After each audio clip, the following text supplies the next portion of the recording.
Hey, it's me, Tammy V, and this is my review for Dancing Dolls. Okay, so this is the episode that came on last Friday, September 4th, and it is titled, Who You Callin' Cookie? So I think the main reason it was titled that is because one of the biggest dance rivals this week is a team from Tennessee, and when their coach met Miss Diana in the hallway, he said, "What's up, Cookie?" or something like that. And I don't know why he called her that, just because maybe it rhymed. I don't know if he said, I don't even remember what he said, honestly. And she was just like, my name is not Cookie. So I don't know if he called her that because he said some phrase that rhymed, or is it because, Cookie from Empire is kind of known to being a little hard, and then Diana is too. So anyway, that was the title of the episode. So this week's dance battle is called Light Up the Dance Floor Competition. So they're going to do 2 categories, creative dance and then captain stand battle. So this week on the captain stand battle, it's a trio, and it's Cameron, Christiana, and Michaela. So come to find out, they're best friends. So I had no idea. Clearly, I know they all, hang out somewhat, but I didn't know the 3 of them were specifically friends, So Mimi, the mother, Cameron's mother, made a good point. She was like, I'm actually really happy to see them not competing and them actually performing together. And I never thought about it like that, you guys. I actually enjoy the captain's battle because it's just kind of like a pre-battle before the real battle. But so to see Cameron, Christiana, and Michaela all in the confessional, kind of just being young girls playing around. I'm like, oh, okay, they are friends. And that can be kind of harsh. Like, it's a difference when y'all all dancing and somebody pick one person and be like, okay, you're the captain, versus every week you and your best friend going head to head. I mean, if you're really best friends, you know how to handle it. But at the same time, when you're like a 14-year-old girl, maybe not, So that was interesting. And another funny point that was made was both Brittany, who was Christiana's aunt, and then Mimi, Cameron's mom, both feel like they don't like the captain battle. They like, this is too much. You need to pick a captain already. And I kind of understand that, especially since Kayla didn't have to go through all that. But at the same time, all of the shows nowadays, America's Top Model, Big Brother, Dancing with the Stars, they have weeks and weeks of battling. So I think what Miss Diana's doing is actually the norm for current times. It's just maybe the dancing dolls have never done this before. So it's kind of irritating to be like, dang, we done had how many captains over the years and all this didn't happen. So, I understand their side, but I do understand Miss Diana's side, like battle to the finish, So, all the moms are kind of in the little mom room, and they noticed that today Miss Diana's being real extra on the screaming and yelling. I don't know if she has some problems at home and she's taking out on the girls, or if, I'm pretty sure Diana knows that, hey, how she got the show is because of her attitude. So maybe today she's just going way overboard, but she was doing the most. And, I had been said I couldn't deal with the way Miss Diana talk, to the parents or to the children. But, I understand her tactics somewhat work because they do always win. But, yeah, me or my kid would have been off the team by now. Well, I don't know, because I do love the dancing dolls so much. But I'm just saying, like, she came real close to disrespect on so many times. I don't know if I could deal with it, but, I do get it. So the moms finally decide to sit Miss Diana to the side and say, look, we created a list. How about you start doing these things? So, of course, she posted real standoffish. She didn't even want to come in the room. They asked her to sit down. They was trying to talk nicely. She didn't want to sit down. And, I could understand if maybe Sanjay mama just off the wall asked her to calm down. But for all your main mothers to come to you collectively and respectfully, I thought she could have been a little bit more open. But, I understand it's her team. So she gave them the list. And so let's see what's on the list, you guys. No clipboard. They asked her if she could stop hitting them with the clipboard. And I was like, wow, she hits them? Like, I've never seen that. Like, I've seen her talk. But, I guess, when you have the clipboard, you kind of pat somebody. I can see that, but yeah, that's way too much. I'm really surprised she didn't bend on that because, like they said, how would you feel if somebody did that to your son? And she was just like, oh, as a coach, I know that that's needed. But no, hitting is not needed. They asked her no clipboard. They asked her if she could yell for less than 20 seconds. And I know that seems crazy. Like, how you gonna put a time limit on what I'm doing? But it's just like with any form of discipline. Like, a kid will listen if you say don't do that or stop, versus you giving a 3-hour lecture of just you yelling. Eventually they're going to tune out. So they're just trying to say, like, don't go in too hard. Like, especially when you're picking on a specific child. If you're yelling at the group, okay, maybe you have to make a speech. But I think they were saying, like, sometimes you pick a specific person and you get in that girl's butt, like, so hard. Like, they're young and they may not be able to handle all that individual, pressure. So they were saying if she could just only yell individually for like 20 seconds, And I mean, I agree with that rule too. And then they kind of asked her like, hey, can you pick a captain already? So basically she said no to everything. She said, they don't listen when I'm nice, and when I'm mean, we win. So I appreciate your comments, but no, I'm not doing that. So she don't agree with any of that. And she explained as far as the captain, like, it's battle to the end. And the funny part they threw in is like, hey, can we have some drink up in the parent room? So at least I think the parents did a nice job of getting together, putting their concerns together, presenting it nicely, and even ending it with a fun thing like, oh, well, get us some wine or some drink or whatever they asked for, But she just didn't accept any of it. She said no to the rules and to the drink.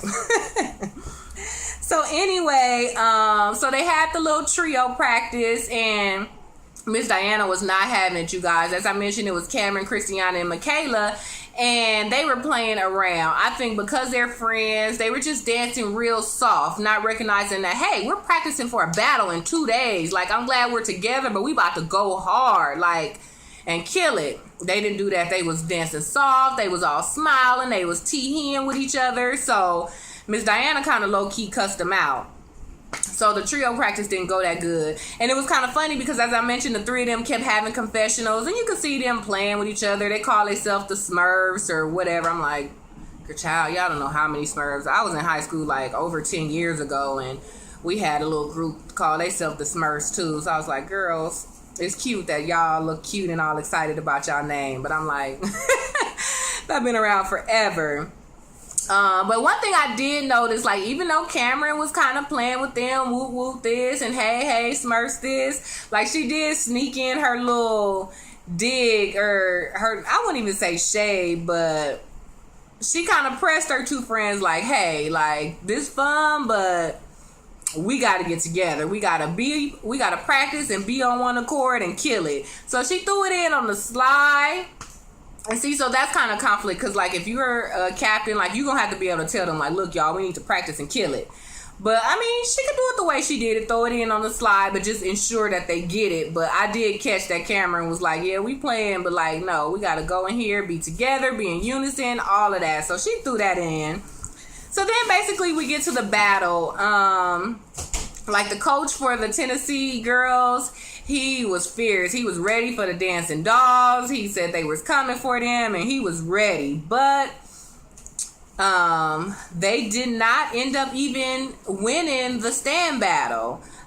They came in second, and their team was good, but you could tell they just mimicked dancing doll everything. They had parents. They had baby dancing, not dancing dolls. What was the Tennessee team name? Elite Stars of Nashville. So they had everything like the dancing dolls. They had the parents, they had the big girls, they had the little girls, and they were very colorful. So their creative dance or their props dance, it was really good. Color coordinated, not color coordinated, but very colorful. Like, the parents had on the color, the little babies had on the color, the middle girls had on the color, and they had a lot of energy. It was fun and enthusiastic. It was really a great show. So it's just that they didn't win, I guess, technique-wise, So they end up losing to Royale Envy. So they didn't end up even battling Dancing Dolls after all. But he was ready, and I think it's his personality that kind of made him get that one-on-one in Diana and even get his own little one-on-one confessionals. So some of the other creative dance, like, it was this one little team, they had a little Lion King theme. The costumes were cute, but once again, I just think maybe the execution and the technique wasn't there. And then the Dancing Dolls, their creative dance, it was really soft, which is really different from them. They had a gang of girls on the floor, and then they had on like soft pink and soft yellow. It was really frilly, and it was really soft. And at first I thought they was going to lose because, like I said, the other team presentations was real tight. But, you know, it wasn't no technique. And since everybody is so used to the Dancing Dolls bucking and killing it, I thought people wouldn't appreciate the kind of softness that they were doing. But I think because they had so many people on the floor, everything was in unison, the way they had the colors set up, how it turned, and, you know, at the right time. It was really, really cute execution of just being different and creative for the Dancing Dolls. So their creative went really good. And then